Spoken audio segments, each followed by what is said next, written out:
My daily life as a small business owner. 3/3 wedding cake tayo for this video. Hi ka-AZ! Ang cake pala nito ay mayroong 3 flavors. Yung bottom tier is chocolate cake with mocha chocolate mousse filling. And then yung second tier is vanilla flavor with yema filling. And the top tier is pandan flavor with pandan custard filling. Ang size pala ng cake na to ay yung bottom tier is 8x6 and then yung second tier is 6x6 and the last tier or top tier is 4x6.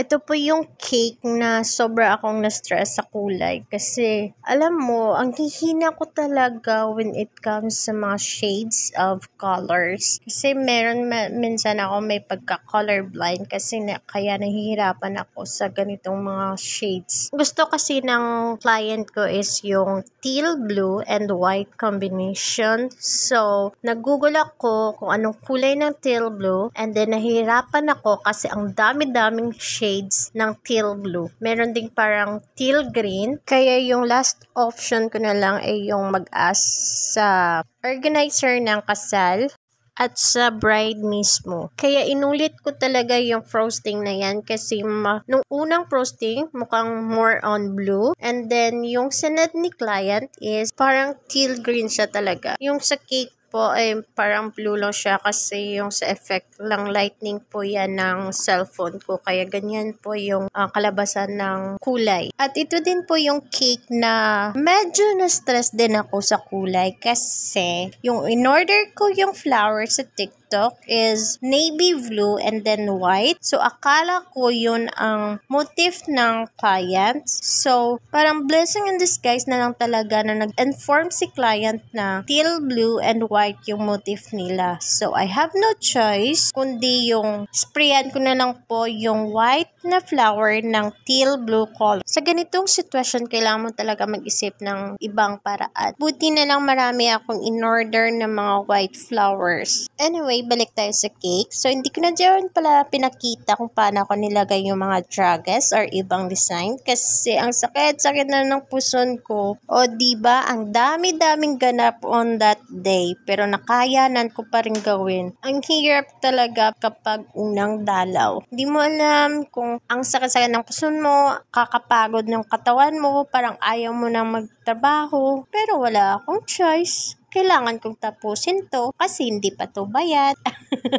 Hinatid pala namin to yung cake sa Mabinay Spring Pavilion sa Mabinay ng 8 AM kasi yung kasal mismo ay doon din sa reception. So, kailangan namin ma-display yung cake before mag-start po yung ceremony ng kasal. Diyos ko, day. Mas masan ako pag nakita ko yung setup.